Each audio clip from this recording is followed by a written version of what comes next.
Indonesia masih punya peluang untuk lolos ke Piala Dunia dari zona Asia jika mampu menghadirkan penampilan terbaiknya. Timnas Garuda masih punya peluang untuk lolos ke Piala Dunia jika but it will be the biggest social event as well. And of course, dear Prime Minister, I brought you a little souvenir. No, it's not a souvenir actually. It's my ticket. It's your ticket. Yes, alhamdulillah, sangat mantap. Tepat pagi ini, FIFA siapkan opsi coret Iran dari Piala Dunia 2026.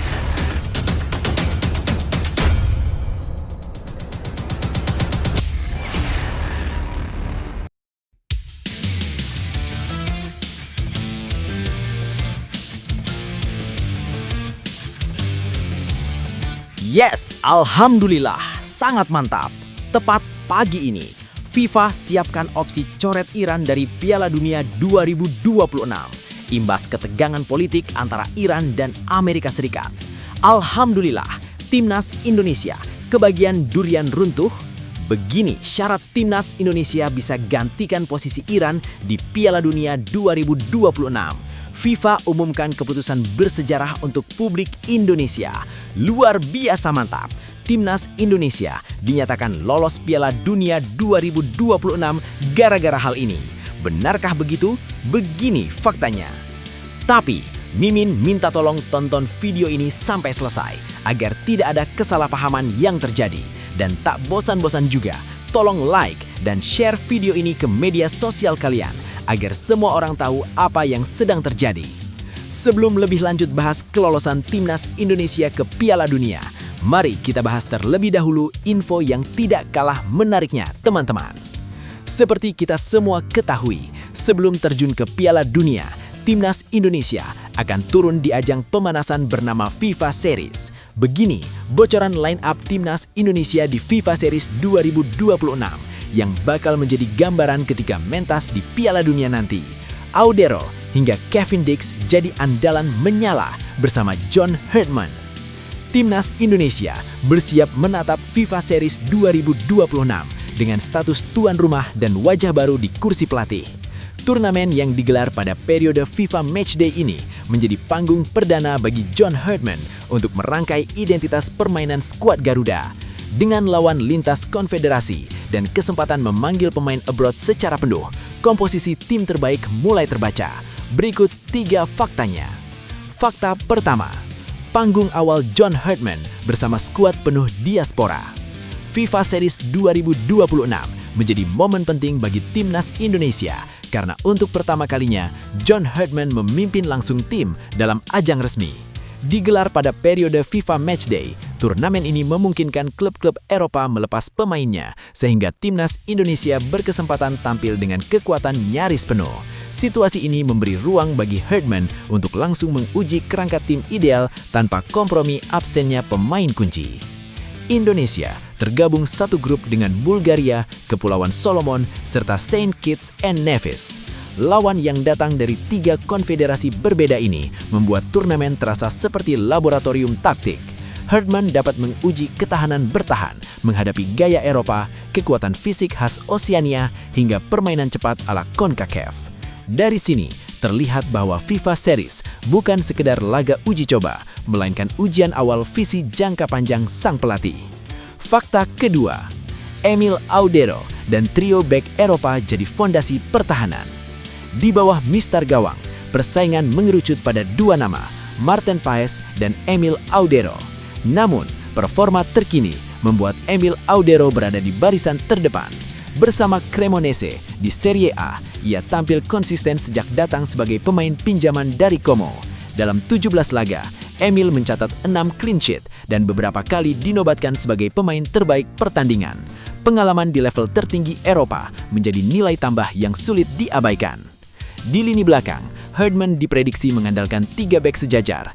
Kevin Dix, Jay Itzes, dan Rizky Ridho menjadi kombinasi yang menarik antara pengalaman Eropa dan kestabilan kompetisi domestik.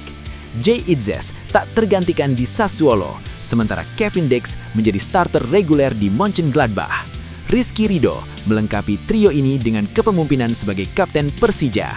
Kombinasi ini memberi keseimbangan antara duel fisik, organisasi bertahan, dan kemampuan membangun serangan dari belakang. Fakta ketiga, lini tengah kreatif dan ujung tombak oleh Romeni. Sektor tengah menjadi pusat permainan timnas Indonesia versi Herdman. Tom Haye diproyeksikan sebagai pengatur tempo dengan visi dan distribusi bola yang rapi. Ia akan ditemani Joey Pelupesi yang bertugas sebagai penyeimbang lewat kekuatan fisik dan daya jelajah. Di sisi sayap, Yakob Sayuri dan Dean James memberi dimensi kecepatan serta lebar serangan. Keduanya diharapkan aktif naik turun untuk membuka ruang dan mengirim suplai bola ke depan. Di lini serang, Ole Romeni tetap menjadi tumpuan utama. Meski baru pulih dari operasi dan masih mencari bentuk terbaik bersama Oxford United, insting golnya tetap dipercaya. Di belakangnya, Miliano Jonathans dan Ezra Walian berperan sebagai penyerang pendukung yang dinamis. Ezra menunjukkan kebangkitan bersama Persik Kediri, sementara Miliano membawa energi baru dari pengalamannya di Belanda. Trio ini diharapkan menjadi pembeda saat timnas Indonesia menghadapi lawan dengan karakter berbeda di FIFA Series 2026. Nah, sebelum lanjut mendengar berita ini, untuk para netizen, keluarkan satu kalimat pamungkas untuk menanggapi kabar ini. Ayo teman, berikan tanggapan kalian di kolom komentar. Bravo Timnas Indonesia, bravo PSSI, bravo John Herdman. Ayo Garuda, buktikan bahwa level kita sudah dunia. Buktikan bahwa kita adalah raksasa Asia. Tiket Piala Dunia harga mati. Di sisi lain, jangan lupa juga satu kalimat khusus untuk Erick Thohir CS yang sedang berusaha keras memajukan sepak bola Indonesia. Silakan tulis di kolom komentar. Ayo terbang tinggi Garuda. Mari kita lanjut teman-teman. Situasi ini menunjukkan bahwa timnas Indonesia sedang berada di fase transisi yang menjanjikan. Bukan sekedar pergantian pelatih, tetapi perubahan arah. John Herdman datang pada momentum yang tepat ketika kualitas individu pemain meningkat, terutama dari jalur diaspora Eropa. Dengan FIFA Series 2026 digelar di periode FIFA Matchday, peluang untuk menurunkan skuad terbaik terbuka lebar, dan ini jarang terjadi dalam sejarah timnas Indonesia. Lebih lanjut, komposisi pemain yang diproyeksikan juga memberi sinyal bahwa timnas Indonesia mulai berani berdiri sejajar secara level dengan lawan-lawan dari luar Asia. Kehadiran nama seperti Emil Audero, Kevin Dix, dan Jay Itzes bukan hanya menambah kualitas teknis, tetapi juga mental bertanding. Ini penting karena selama ini Indonesia kerap kalah bukan karena taktik semata, melainkan karena pengalaman dan kepercayaan diri di laga internasional. Namun, tantangan terbesarnya justru ada pada proses penyatuan. Pemain yang datang dari latar belakang liga dan budaya sepak bola berbeda membutuhkan waktu untuk benar-benar menyatu. FIFA Series 2026 akan menjadi tolok ukur awal apakah Herdman mampu meramu semua potensi itu menjadi satu identitas permainan yang jelas. Jika fondasi ini berhasil dibangun sejak dini, timnas Indonesia tidak hanya siap bersaing di turnamen uji coba, tetapi juga melangkah lebih percaya diri menuju target yang lebih besar di level Asia dan dunia. Teruslah percaya pada proses dan jangan ragu bermimpi besar. Apa yang sedang dibangun timnas Indonesia hari ini adalah hasil dari perjalanan yang panjang, yang tidak selalu mulus, penuh kritik, jatuh bangun, dan keraguan. Setiap pemain yang mengenakan lambang Garuda membawa harapan jutaan orang, dan setiap menit di lapangan adalah kesempatan untuk membuktikan bahwa Indonesia layak diperhitungkan. Momentum ini harus dijaga dengan kerja keras dan kebersamaan. Perbedaan latar belakang bukan penghalang, justru menjadi kekuatan jika disatukan dengan tujuan yang sama. Bermain dengan hati, disiplin, dan keberanian akan membuat siapapun yang berdiri di depan Indonesia berpikir dua kali. Ingatlah bahwa sejarah besar selalu dimulai dari langkah kecil. FIFA Series 2026 bukan akhir, melainkan awal. Tunjukkan mental pantang menyerah, nikmati setiap tantangan, dan biarkan kerja keras hari ini menjadi cerita kebanggaan di masa depan. Garuda tidak terbang untuk sekedar terlihat, tetapi untuk mencapai ketinggian. Pengamat Belanda remehkan kualitas kiper timnas Indonesia Maarten Paes disebut bakal jadi cadangan di Ajax. Nama Maarten Paes kembali menjadi bahan perbincangan panas. Kiper timnas Indonesia itu bukan hanya disorot karena rumor kepindahannya ke Ajax Amsterdam, tetapi juga karena keraguan tajam yang datang dari negeri asal klub tersebut. Di tengah harapan besar publik Indonesia melihat Paes menembus level elit Eropa, muncul pandangan berbeda dari pengamat Belanda yang menilai langkah Ajax justru jauh dari ekspektasi. Inilah 3 faktanya. Fakta pertama, sorotan tajam pengamat Belanda terhadap rencana Ajax.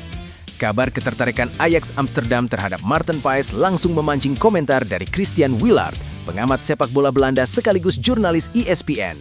Dalam program Tekengel di situs ESPN, Willaert menilai keputusan Ajax mempertimbangkan Paes sebagai langkah yang mengejutkan. Ia secara terbuka meragukan Paes bisa langsung menempati posisi kiper utama di Johan Cruyff Arena. Tidak sesuai dengan ekspektasi bahwa Paes akan menjadi kiper utama, ujar Willaert. Pernyataan ini memperlihatkan adanya jarak antara optimisme publik Indonesia dan penilaian dingin dari pengamat Eropa yang melihat Ajax sebagai klub dengan standar tinggi, terutama di posisi penjaga gawang. Bagi Willaert, Ajax dikenal selalu mengandalkan kiper dengan jam terbang tinggi di level kompetisi Eropa.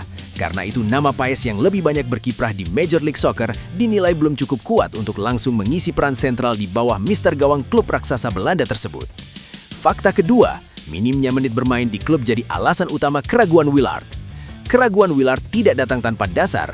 Ia menyoroti kondisi Paes yang belakangan kehilangan tempat utama di FC Dallas. Setelah 4 tahun berkarir di MLS, Paes hanya mencatatkan 22 penampilan sepanjang tahun 2025.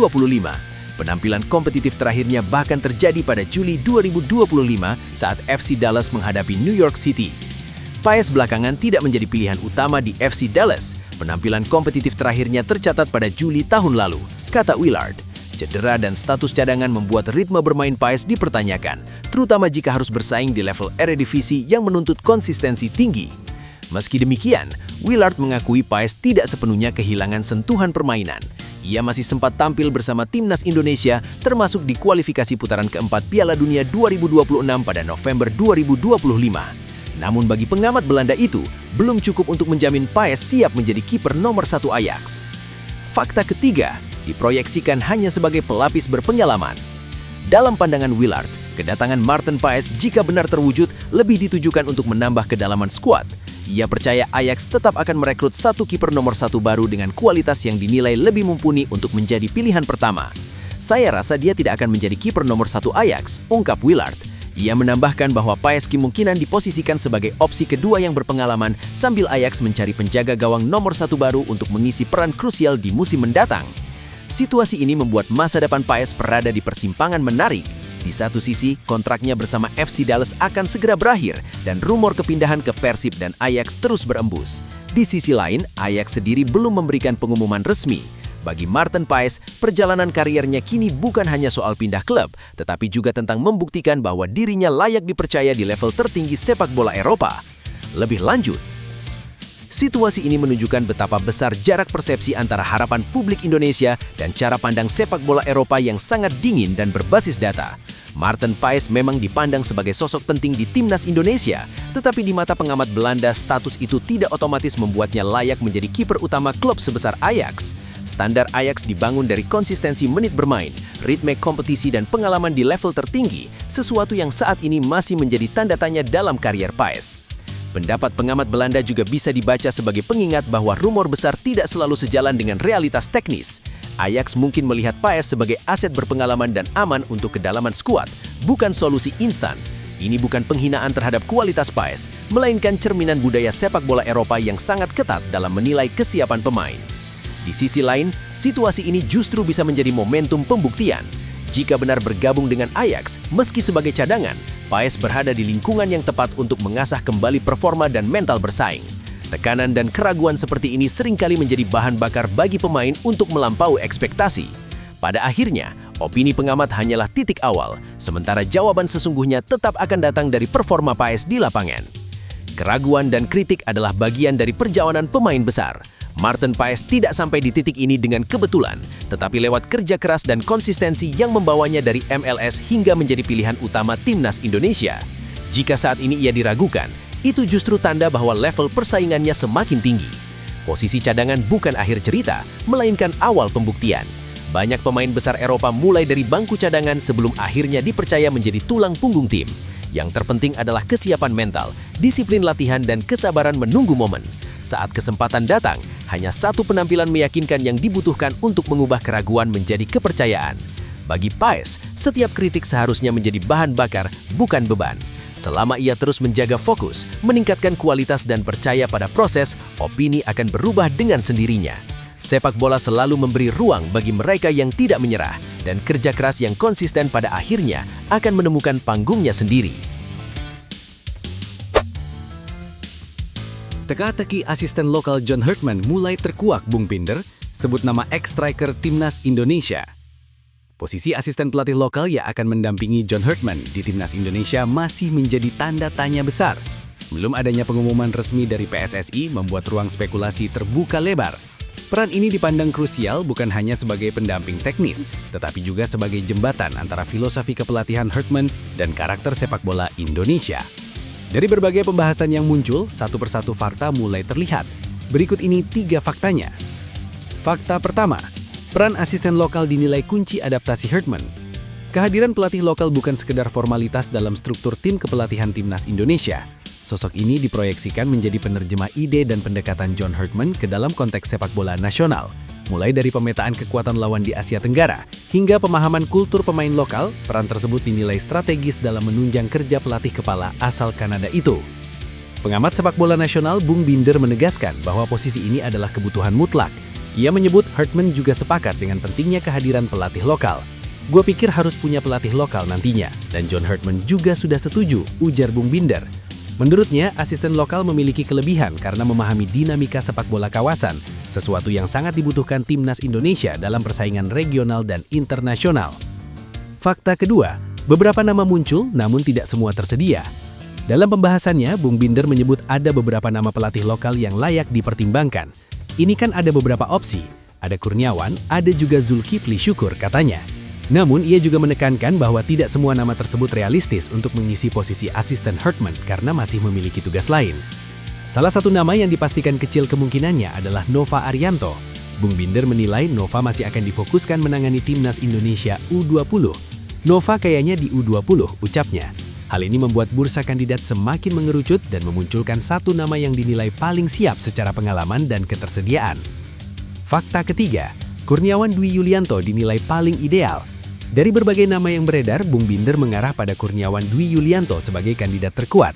Mantan penyerang Timnas Indonesia itu dinilai memiliki bekal pengalaman internasional yang jarang dimiliki pelatih lokal lainnya. Kayaknya kemungkinan Kurniawan, apalagi dia pernah di Como, ungkap Bung Binder. Kurniawan diketahui sempat menjadi asisten pelatih di klub Italia Como 1907 sejak Januari 2022. Pengalaman tersebut memberinya pemahaman langsung tentang sepak bola Eropa, mulai dari metode latihan hingga manajemen tim profesional. Pada 2025, ia kembali ke Indonesia dan fokus mengabdi sebagai pelatih striker Timnas Indonesia U20, sebuah langkah yang dinilai menunjukkan komitmennya terhadap pengembangan sepak bola nasional. Bung Binder menilai memberi ruang kepada pelatih lokal seperti Kurniawan akan berdampak positif dalam jangka panjang. Dengan lebih banyak pelatih lokal dikasih kesempatan, ini yang bisa upgrade juga level mereka, katanya. Kini publik tinggal menunggu keputusan resmi PSSI. Apakah prediksi Bung Binder akan terbukti atau justru muncul nama lain yang mengejutkan? Yang jelas, teka-teki asisten lokal John Herdman perlahan mulai menemukan bentuknya di tengah harapan besar terhadap era baru Timnas Indonesia. Situasi ini menunjukkan bahwa Timnas Indonesia sedang berada di fase transisi yang sangat menentukan. Penunjukan John Herdman sebagai pelatih kepala membawa standar dan pendekatan internasional yang tinggi. Namun tanpa dukungan asisten pelatih lokal yang tepat, proses adaptasi bisa berjalan lebih lambat. Kekosongan posisi tersebut wajar memunculkan spekulasi publik, karena perannya memang krusial, terutama dalam menjembatani perbedaan kultur sepak bola dan karakter pemain Indonesia. Pendapat Bung Binder tentang pentingnya pelatih lokal terasa relevan. Sepak bola tidak hanya soal taktik di papan strategi, tetapi juga soal pemahaman konteks, emosi pemain, dan dinamika kawasan. Asisten lokal bisa menjadi sumber informasi lapangan yang tidak selalu tertangkap oleh pelatih asing, terutama terkait peta kekuatan Asia Tenggara dan kebiasaan pemain lokal dalam tekanan pertandingan. Nama Kurniawan Dwi Yulianto yang mencuat juga mencerminkan kerinduan publik terhadap pelatih lokal dengan pengalaman global. Jika benar terwujud, ini bisa menjadi simbol kepercayaan baru terhadap SDM kepelatihan nasional. Lebih dari sekedar membantu Herdman, keputusan ini berpotensi menjadi investasi jangka panjang bagi peningkatan kualitas pelatih Indonesia, sekaligus pesan bahwa pengalaman internasional dan pemahaman lokal bisa berjalan beriringan demi kemajuan Timnas. Di balik teka-teki dan spekulasi yang berkembang, situasi ini seharusnya menjadi sumber optimisme bagi sepak bola Indonesia. Proses memilih sosok yang tepat memang tidak selalu cepat, tetapi justru menunjukkan bahwa timnas sedang dibangun dengan penuh perhitungan, bukan sekedar keputusan instan. Kesabaran hari ini adalah fondasi untuk prestasi yang lebih kuat di masa depan. Bagi para pelatih lokal, ini adalah pesan bahwa kesempatan itu nyata. Kerja keras, pengalaman, dan kemauan untuk terus belajar akhirnya akan menemukan jalannya.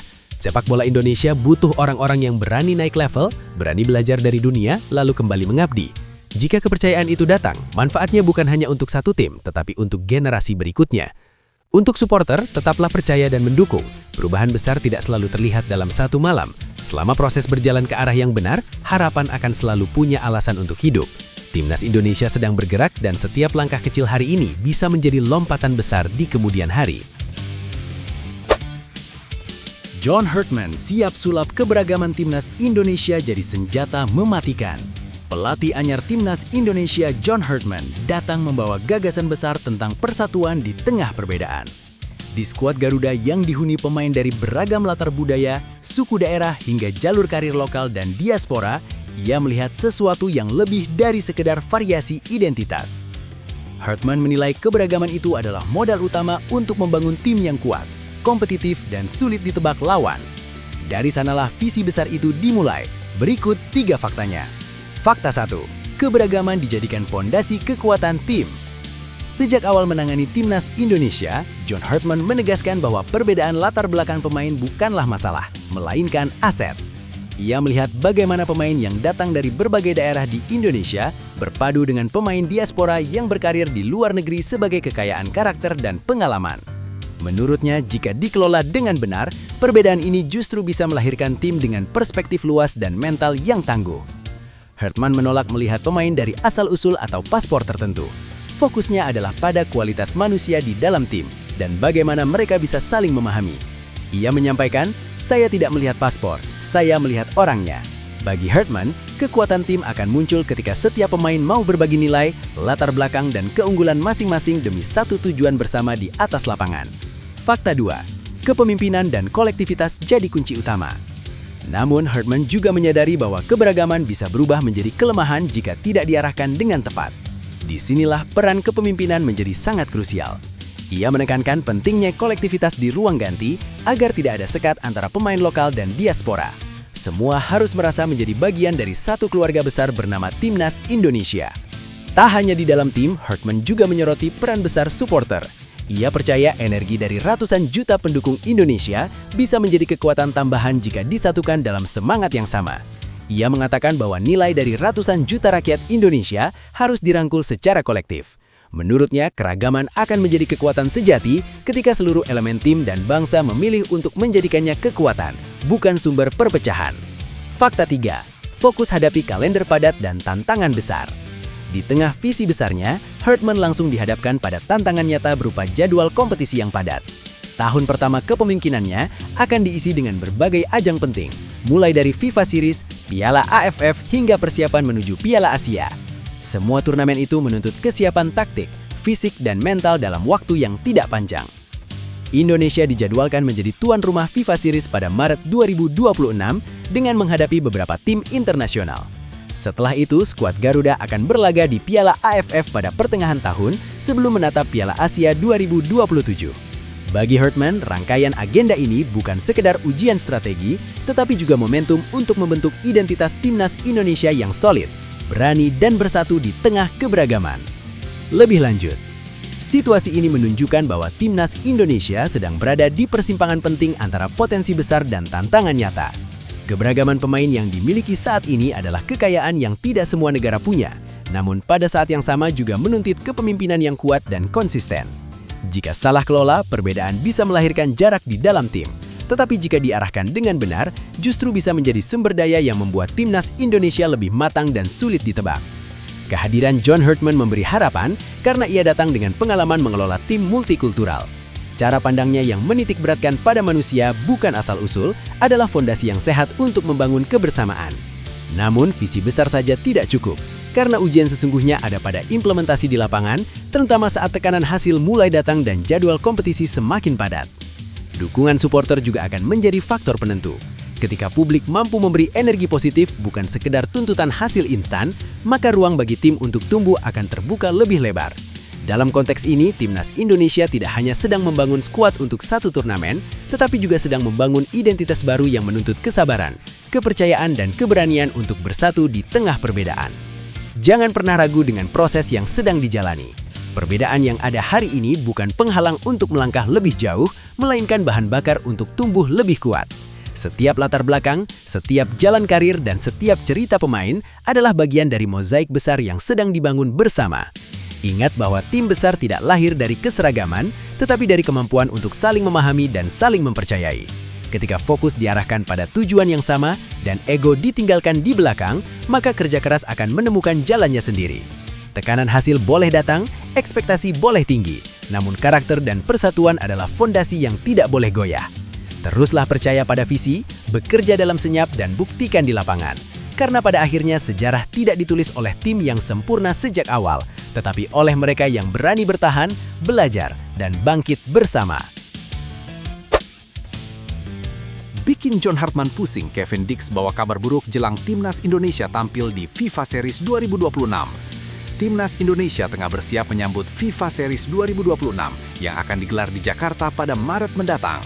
Turnamen ini bukan sekadar laga uji coba biasa, melainkan panggung awal era baru di bawah kendali pelatih John Hartman.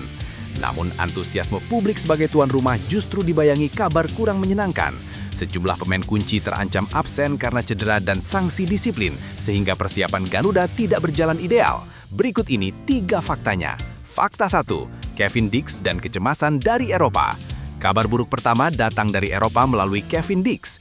Bek andalan Borussia Mönchengladbach itu masih diragukan tampil setelah mengalami benturan keras pada laga Bundesliga. Dalam pertandingan melawan Hamburger SV yang berakhir imbang tanpa gol, Dix terpaksa meninggalkan lapangan jelang akhir laga akibat benturan kepala dengan Luka Vuskovic. Sejak insiden tersebut, ia dilaporkan mengalami sakit kepala hebat dan belum kembali berlatih bersama tim. Situasi ini membuat pihak klub bersikap sangat hati-hati. Pelatih Borussia Mönchengladbach Eugen Polanski mengakui kondisi sang pemain belum bisa dipastikan. Ia menegaskan keselamatan pemain menjadi prioritas utama. Saya belum bisa mengatakan apakah dia akan fit untuk hari Minggu. Tidak masuk akal untuk membiarkannya berada di lapangan. Dia sudah mengalami benturan keras dan juga mengalami beberapa masalah dalam beberapa hari terakhir, ujar Polanski. Keraguan ini tentu menjadi perhatian serius bagi timnas Indonesia, mengingat Kevin Dix merupakan pilar penting di lini belakang dan selalu tampil di Bundesliga musim ini. Fakta 2, Asnawi Mangku Alam dan musim yang berakhir lebih cepat. Masalah timnas Indonesia tidak berhenti pada Kevin Dix. Asnawi Mangku Alam dipastikan harus mengakhiri musim lebih cepat bersama Port FC akibat cedera yang dialaminya. Kondisi tersebut membuat peluang bek kanan berusia 26 tahun itu untuk tampil di FIFA Series 2026 semakin menipis. Absennya Asnawi menjadi pukulan tersendiri karena ia selama ini dikenal sebagai pemain dengan intensitas tinggi dan pengalaman internasional yang matang. Kehadirannya kerap memberi keseimbangan antara bertahan dan menyerang di sisi sayap. Jika benar-benar tidak bisa tampil, maka John Hartman harus memutar otak mencari alternatif yang sepadan di tengah waktu persiapan yang terbatas. Fakta 3, sanksi FIFA dan lubang di lini belakang. Selain cedera, timnas Indonesia juga dihadapkan pada persoalan sanksi disiplin. Shane Patinama dipastikan absen karena masih menjalani hukuman FIFA yang dijatuhkan sejak November 2025. Bersama Tom Hai, ia dikenai denda sebesar 5.000 Swiss franc serta larangan bermain dalam 4 pertandingan internasional. Sanksi ini merupakan buntut dari aksi protes terhadap wasit dan ofisial pertandingan pada laga kualifikasi Piala Dunia 2026 kontra Irak pada 11 Oktober 2025. Absennya Shane Patinama menambah panjang daftar pemain belakang yang bermasalah jelang FIFA Series 2026. Dalam kondisi seperti ini, turnamen yang seharusnya menjadi ajang pembuktian justru berubah menjadi ujian awal bagi John Hartman dalam mengelola krisis dan menguji kedalaman skuad Garuda. Dengan badai cedera dan sanksi yang datang hampir bersamaan, FIFA Series 2026 menjadi tantangan berat sejak langkah pertama era baru timnas Indonesia. Bukan hanya soal hasil pertandingan, melainkan juga tentang bagaimana tim bertahan dan beradaptasi di tengah keterbatasan yang ada.